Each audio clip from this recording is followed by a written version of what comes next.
Iran যুদ্ধ নিয়ে ফের একবার খোদ নিজের দেশেই কোণঠাসা মার্কিন প্রেসিডেন্ট ডোনাল্ড ট্রাম্প। আমেরিকার প্রেসিডেন্টের রাজনৈতিক সমর্থকদের একটা অংশ প্রোটেস্ট্যান্ট, এরা ইভানজেলিক্যাল খ্রিস্টান।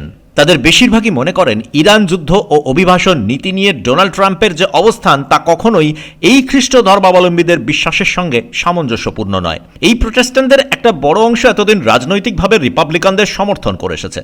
তাদের ভোটেই প্রেসিডেন্ট নির্বাচিত হয়েছেন ডোনাল্ড ট্রাম্প।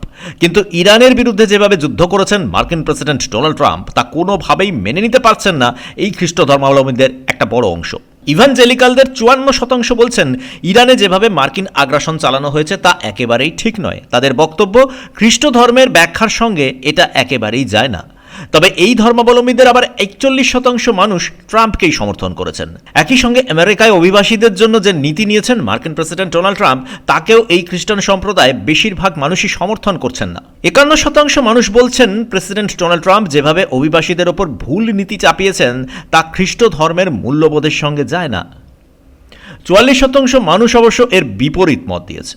আমেরিকা জুড়ে ইতিমধ্যেই ট্রাম্পের বিরুদ্ধে আন্দোলন শুরু হয়েছে। তা সত্ত্বেও এই বিশেষ প্রোটেস্ট্যান্ট ধর্মাবলম্বীদের মধ্যে ডোনাল্ড ট্রাম্প এখনও বেশ জনপ্রিয়। দ্বিতীয়বার মার্কিন প্রেসিডেন্ট হয়ে এই সম্প্রদায়ের ধর্মীয় নেতাদের হোয়াইট হাউসে আমন্ত্রণ জানিয়েছিলেন তিনি। একই সঙ্গে সরকারি কর্মচারীদের ধর্মীয় মত প্রকাশের ক্ষেত্রেও নীতি কিছু পরিবর্তন করেছিলেন মার্কিন প্রেসিডেন্ট ডোনাল্ড ট্রাম্প। এরাই ট্রাম্পের ভোট ব্যাংক। সামনেই মার্কিন যুক্তরাষ্ট্রের অন্তর্বর্তী নির্বাচন। সেই নির্বাচনই ঠিক করে দেবে পরের বছর প্রেসিডেন্ট নির্বাচনের ভবিষ্যৎ কি হবে। জোহরান মামদানির হাত ধরে ইতিমধ্যেই ডেমোক্র্যাটরা আমেরিকার রাজনীতিতে বেশ প্রাসঙ্গিক হয়ে উঠেছেন। তাই রিপাবলিকানরা যাতে শক্তি বৃদ্ধি করতে পারেন, তার জন্য ইভানজেলিক্যাল খ্রিস্টানরাই ট্রাম্পের ট্রাম্প কার্ড হতে পারেন।